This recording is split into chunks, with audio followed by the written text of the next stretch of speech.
कि हमारे संसार का जो हो सो हो हमारे कर्म के अनुसार, पर भागवत भगवान, हे भागवत माता, मेरा कल्याण हो जाए बस इस संसार में, इस जन्म में मैं कल्याण चाहता हूँ, चाहती हूँ।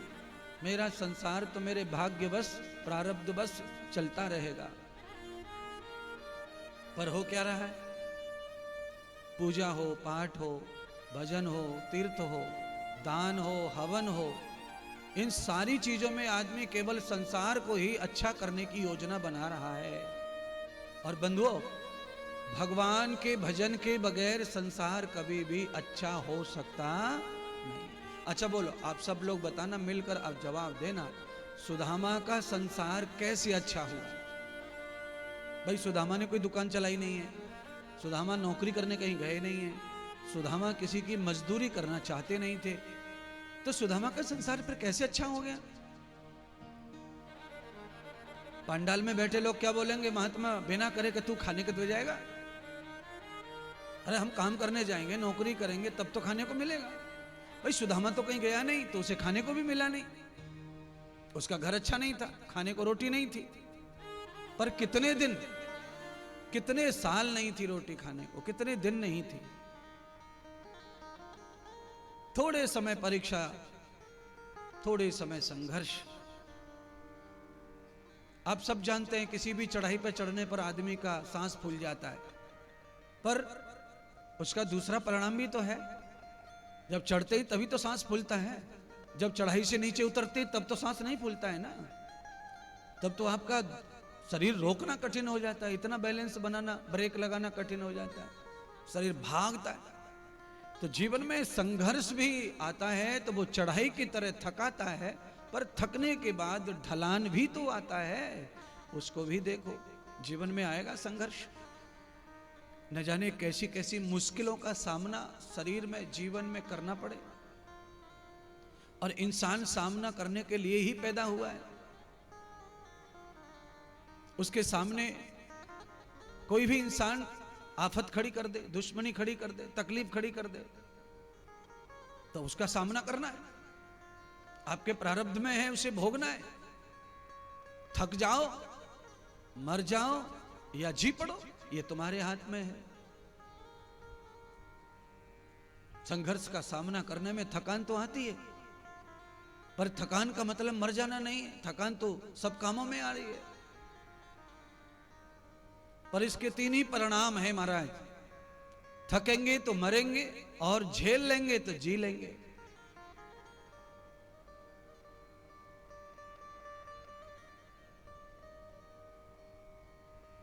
एक प्रतियोगिता हो रही थी, उस प्रतियोगिता में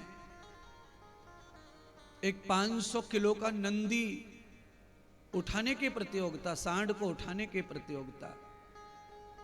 500 किलो का सांड था, नंदी था, उसे कोई उठाए तो 1 लाख रुपए इनाम राजा देगा। बड़े बड़े योद्धा वीर आए, सांड जैसे भी बलवान थे, इतना वजन वाले लोग भी थे, पर आखिर सांड उठा ही नहीं किसी से। अंत में एक दुबला पतला आदमी आया और उसने 500 किलो के सांड को उठा दिया। सारी दुनिया बड़ी बहुचक्की रह गई। ऐसे वीर योद्धा बलवान सब थक गए और कोई उठा नहीं पाया, और ये दुबला पतला इंसान कैसे सांड को उठा दिया। सबने राजा ने बुलाया, इनाम तो दिया, पर राजा ने कहा कि राज बताओ कि तुमने इतने भारी भरकम सांड को कैसे उठाया।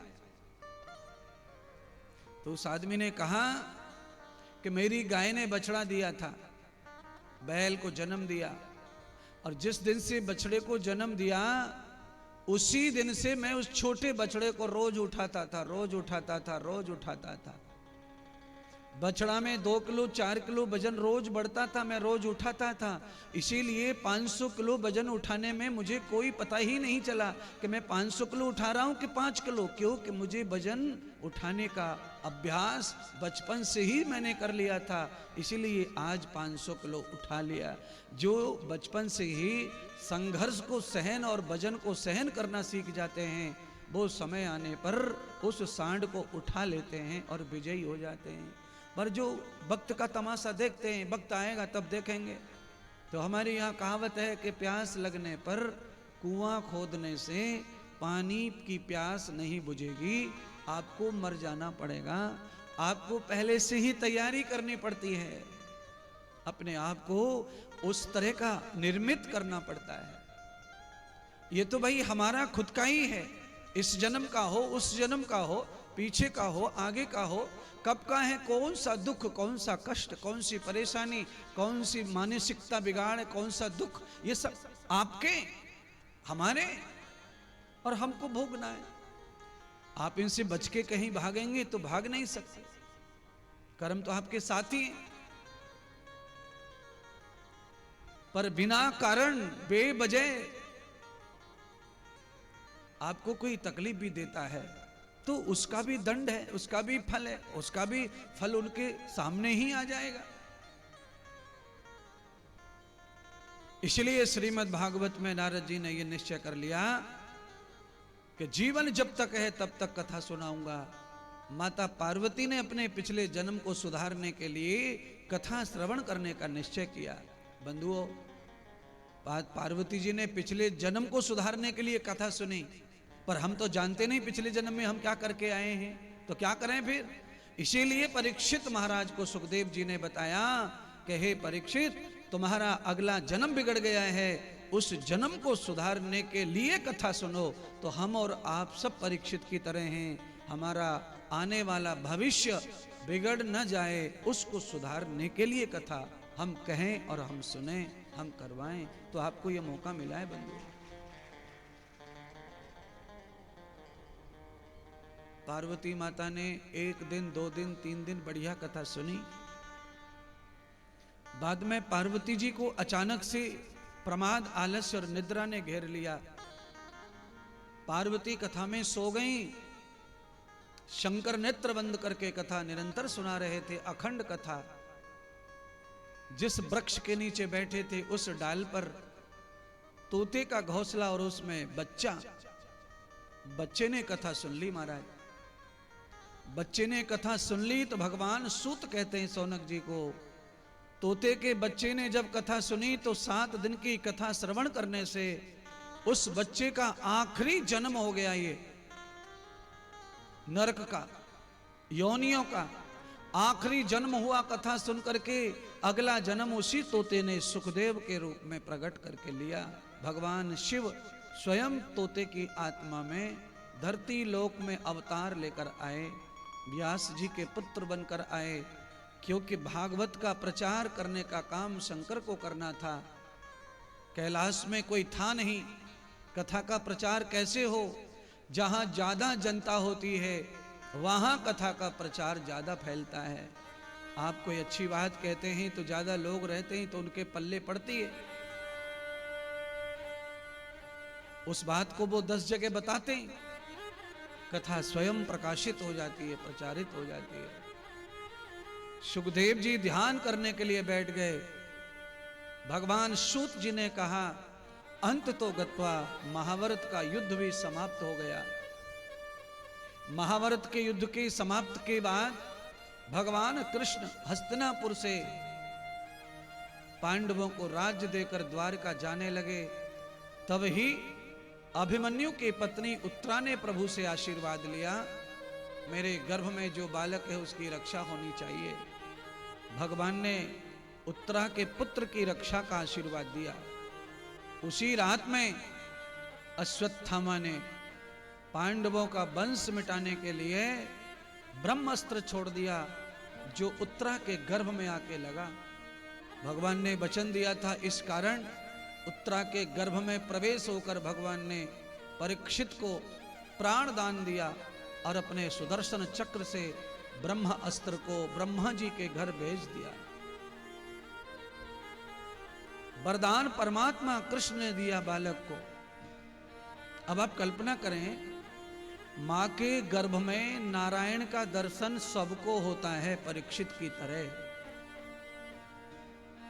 पर उसके लिए मां का ध्यान परमात्मा के चरणों में होना चाहिए। उत्तरा का ध्यान द्वारका नाथ के चरणों में था। इस कारण गर्भ में पलने वाले बच्चे का पालन करते, रक्षण करने के लिए प्रभु नारायण ने अपना दायित्व निभाया। अब इस कथा से सीख तो है, मिल रही है, ज्ञान तो मिल रहा है कि जो मां गर्भवती हो जाए उसका ध्यान चाट पकौड़ी पे न जाए, उसका ध्यान कृष्ण पर जाए, राम पर जाए। अगर गर्भवती माता परमात्मा का ध्यान कर रही है तो उसके गर्भ में किसी भी प्रकार की हानि पैदा हो रही है, उसकी रक्षा प्रभु स्वयं करते हैं। उसके गर्भ का पतन नहीं होता, उसके गर्भ का नाश नहीं होता, उसके गर्भ में अच्छी बुद्धि, अच्छे विचार, अच्छा तत्व पैदा होता है। इसीलिए माता बहनों के लिए ये पावन कथा सीधा सीधा संदेश देती है कि माताओं, हर समय भगवान से ही जुड़ी रहो, पर गर्भ इस समय में तो अवश्य ही प्रभु का ध्यान करो, क्योंकि तुम्हारे गर्भ में जो बालक है वो परमात्मा का ही अंश रूप है। और उस परमात्मा को खूब लाड़ दो, खूब प्यार दो, खूब संस्कार दो, खूब महानता दो, खूब दिव्यता प्रदान करो। अच्छा बोलिए, आप ही तो कहते हैं जैसा खाएंगे अन्न और वैसा बनता है, ये सब हम ही लोग कहते हैं। तो अब खाने पीने से ही आपका मन बनता है, तो फिर बच्चे का मन भी उसी से बनेगा। अगर आप इस तरह का जीवन, मॉडर्न जीवन जीते हैं, जिस जीवन में वर्जित किया है शास्त्र में गर्भवती महिला को, महिला उसी तरह का ही जीवन जी रही है, तो फिर सीधा सीधा अन्न का, भोजन का प्रभाव तो पड़ेगा ही बच्चे पर। नेत्रों में रूप का भोजन है, कानों में शब्द का भोजन है, जीवा पर रस का भोजन है, आपकी श्वासों में गंध सुगंध का भोजन है, ये बुद्धि के साथ जुड़े हैं महाराज। ये सब इंद्रियां ज्ञान इंद्रियां हैं और ये ज्ञान इंद्रियों का अलग अलग भोजन होता है। अगर ये भोजन आपका स्वास्थ्यिक है तो आपके बालक का भी अंदर स्वास्थ्य अच्छा ही रहेगा।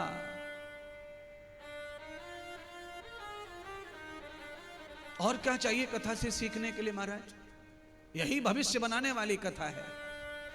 जीवन में जो त्रुटियां हो गई, जीवन में जो गलतियां हो गई, जीवन में जो कुछ भी हो गया, उसका प्रायश्चित कथा है, उसका सुधरना ही कथा है।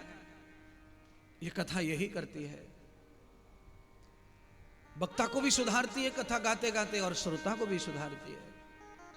उसके गए हुए जीवन के अनेक गलतियों को प्रायश्चित करने का मौका ये कथा है। इसमें जो दृष्टांत हैं संतों के, महंतों के, राजा महाराजा के, भगवानों के, माताओं के, पिताओं के, जो आदर्श कथा में हैं, उन आदर्शों को जब हम श्रवण करते हैं तो हमारा मन भी बदलता है, विचार भी बदलता है। यही भरम कलयुग में चाहिए। कलयुग में इसी का आधार तो है, नाम कीर्तन का आधार है। भगवान का नाम जपो या सुनो या गाओ, यही आधार भागवत का है महाराज। कलयुग में नाम का आधार लेकर के भवकूप से कलयुग में तरने का सरल मार्ग बताया है। अनेक मार्ग हैं, पर सरल मार्ग जो रहता है वही चुनना चाहिए। जिस मार्ग में कोई खटका नहीं है, जिस मार्ग में किसी प्रकार की परेशानी नहीं है, उस मार्ग को चुन के यात्रा तय करो। अचानक कोई तकलीफ हो वो अलग बात है, पर जिस मार्ग में हमें पता है कि इस मार्ग में लुटेरे बैठे हैं और वो लूट रहे हैं, उस मार्ग पर मुझे लगता है सियाने आदमी को नहीं जाना चाहिए।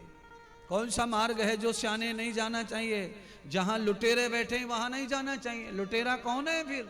तो लुटेरा कोई नहीं है, तुम्हारे अंदर ही काम क्रोध की जो ज्वाला है, ईर्षा घृणा की जो ज्वाला है, यही चोर हैं जो तुम्हें अंदर ही अंदर लूट रहे हैं और तुम्हें पता भी नहीं चल रहा कि कितना माल खा गए, लूट गए जिंदगी को।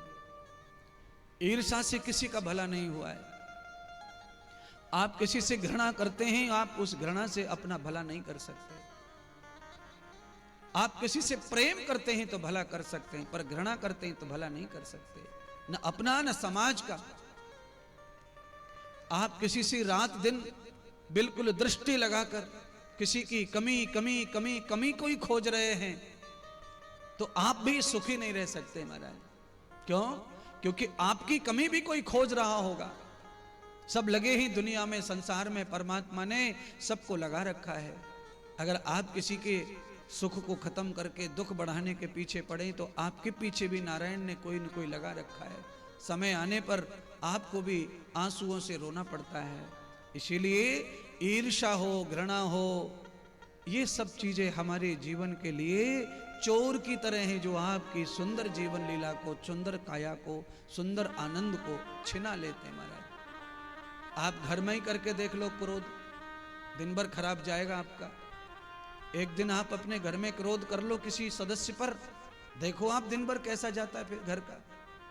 एक दिन आप घर में किसी से घृणा कर लो, ईर्ष्या कर लो, आप देखो दिन भर आपका कैसा जाएगा। आपका दिन भर अच्छा नहीं जाएगा, पूरे घर का माहौल खराब हो जाएगा। इससे ही अंदाजा लगा लो कि घृणा, ईर्ष्या, क्रोध, जलन, ये हमारे लाइफ खुद के जीवन के लिए अच्छी नहीं है। सामने वाले का कितना बुरा होगा वो तो भगवान जाने, पर तुम्हारे अंदर तो वो रात दिन जल रही है, रात दिन जल रही है, तो तुम्हारा नुकसान हो रहा है। तुम्हारे पास बहुत सारे सुख हैं, बहुत सारे आनंद हैं, तुम्हारे पास किसी चीज की कमी नहीं है, तुम्हारे परिवार में सब कुछ मौजूद है, पर ईर्ष्या घृणा के कारण जो है उसे भोग नहीं पा रहे। परमात्मा पे भरोसा रखो, जिसने जो भी कर्म किया है उसको दंड तो प्रभु देता ही है, परमात्मा देता ही है, किसी को छोड़ता नहीं भगवान। ईश्वर सबको दंड देता है, तो फिर हम क्यों मैला करें अपने हाथ को, अपने जीवन को। ऊपर वाला जब देख रहा है तो ऊपर वाले पे ही छोड़ करके ऊपर वाले के साथ जुड़ के आगे बढ़ते रहो और अपनी सफलता, अपने आनंद की खोज करो। कहीं किसी को भी दुख देकर हम आनंद में कभी रह सकते नहीं। देखिए किसी के घर में आग लगा के कोई भाग तो जाता है कभी कभी, पर भागने के बाद में उस आदमी को खाना पीना सोना सब उसका छूट जाता है। आग तो लगा दी उसने, अब आग लगा दी तो उसके जीवन में एक बड़ा भूत पीछे पड़ जाता है, और वो भूत है कि कहीं किसी को पता न चल जाए कि मैंने आग लगाई है। अब काम तो कर दिया, अब अंदर ही अंदर जो डर है, जो बेचैनी है, परेशानी है, वो उसकी इतनी बढ़ जाती है कि घर किसी का जरूर जलाया, पर उसका अंदर से सारा सिस्टम ही जल के भस्म हो गया, कोई चीज उसके पास नहीं रह गई महाराज। इसीलिए घर किसी का जलाने से अच्छा है कि जलाने में रुचि न रख करके किसी के घर को बसाने में रुचि रखो, तो भर भर के घी मिलता है, भर भर के नाश्ता मिलता है, भर भर के प्रसाद और धन्यवाद मिलता है महाराज। जीवन में पार्वती माता आ गई विवाह करके, पार्वती जी ने आते ही शंकर भगवान से प्रार्थना कर दी कि हे महादेव मुझे पावन कथा सुना दो राम की, क्योंकि मैं पिछले जन्म की तरह इस जन्म को भी व्यर्थ में बर्बाद नहीं करना चाहती। अब विवाहिता शंकर के सामने बैठी हैं, कथा सुनी, सो गई, तोते के बच्चे ने कथा को सुना, वो सुखदेव बन गया। इधर यहाँ पर आकर भगवान श्री कृष्ण ने राजा परीक्षित के प्राण बचाए और उनका जन्म हुआ। राजा परीक्षित का जन्म हो गया और थोड़े ही समय के बाद नारद जी आए और श्री नारद जी ने पांचों पांडवों को उपदेश दिया। उपदेश देकर के परीक्षित को राज्य देकर पांचों पांडवों को उम्र के हिसाब से त्याग दिलवाया, राज्य का त्याग किया, भोग का त्याग किया और सीधे हिमालय ले गए और वहां समय अनुसार भजन करते करते पांचों पांडवों द्रौपदी सहित